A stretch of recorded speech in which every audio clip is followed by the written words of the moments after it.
Hello friends, welcome to Lithika சமையல். இன்றைக்கி நம்ம சேனலில் அவல் புட்டு ரொம்ப சுலபமாக எப்படி செய்கிறதுன்னு பார்க்கலாம் வாங்க. இதோட டேஸ்ட்டு பார்த்திங்கன்னா சூப்பராக இருக்கும்.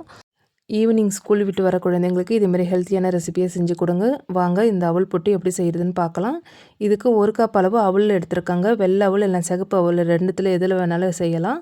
நான் இன்றைக்கி சிவப்பு அவல் தான் எடுத்துருக்காங்க. இதை நம்ம மிக்ஸி ஜாரில் சேர்த்துக்கலாம். வாசனைக்கு 2 ஏலக்காய் எடுத்துருக்காங்க. இதையும் சேர்த்து நல்லா நைஸாக அரைச்சிட்டு வந்துடலாங்க.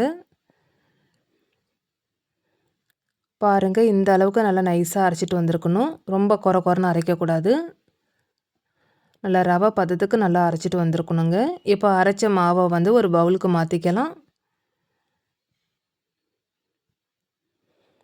இப்போ இது கூட ஒரு பிஞ்ச் அளவு நம்ம உப்பு சேர்த்துக்கலாங்க.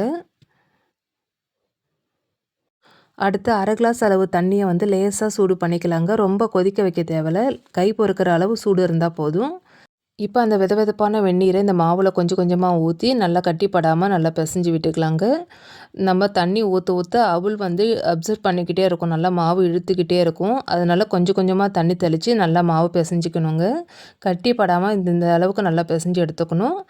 பாருங்கள், கொஞ்சம் கொஞ்சமாக தான் தண்ணி தெளிக்கணும். ஒரே டைமில் தண்ணி சேர்க்கக்கூடாது. கட்டிப்படாமல் நல்லா பூ போல் மாவை இந்த மாதிரி கையால் நல்லா பிசைஞ்சு எடுத்துக்கலாங்க.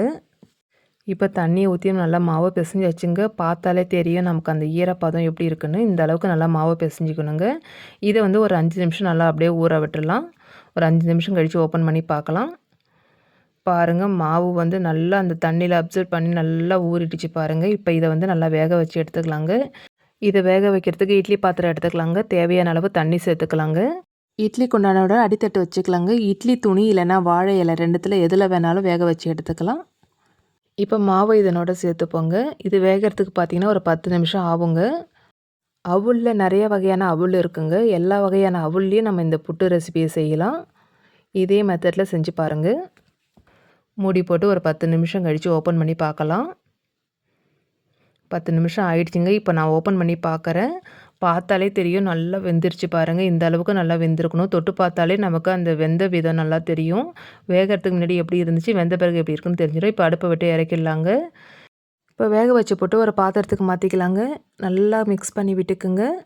இப்போ இது கூட என்னென்ன பொருள் சேர்க்குறதுன்னு பார்க்கலாங்க. இனிப்புக்கு நான் ஒரு 1/2 கப் அளவு சர்க்கரை எடுத்துருக்கேங்க. நீங்கள் சர்க்கரைக்கு பதிலாக நாட்டு சர்க்கரை இல்லைன்னா வெள்ளத்தை துருவி கூட நம்ம சேர்த்துக்கலாம். அடுத்து 1/2 கப் அளவு துருவின தேங்காவை சேர்த்துக்கலாங்க. அடுத்து நெய்யில் வறுத்த முந்திரி பருப்பை சேர்த்துக்கலாங்க. இப்போ எல்லா பொருளும் சேர்த்த பிறகு நல்லா மிக்ஸ் பண்ணி விட்டுக்கோங்க. அவ்வளோதாங்க, சுவையான அவல் புட்டு நமக்கு ரெடி ஆகிடுச்சிங்க. கண்டிப்பாக செஞ்சு பார்த்துட்டு எனக்கு ஃபீட்பேக்கை கமெண்ட்டில் சொல்லுங்கள். இந்த வீடியோ உங்களுக்கு பிடிச்சிருந்தால் லைக் பண்ணுங்கள், ஷேர் பண்ணுங்கள், கமெண்ட் பண்ணுங்கள். மறக்காமல் நம்ம சேனலை சப்ஸ்கிரைப் பண்ணிக்கோங்க. பக்கத்தில் இருக்கிற பெல் ஐக்கானே கிளிக் பண்ணுங்கள். அப்போ தான் நான் அடுத்தடுத்து போடுற வீடியோ உங்களுக்கு நோட்டிஃபிகேஷனாக வரும். நன்றி, வணக்கம்.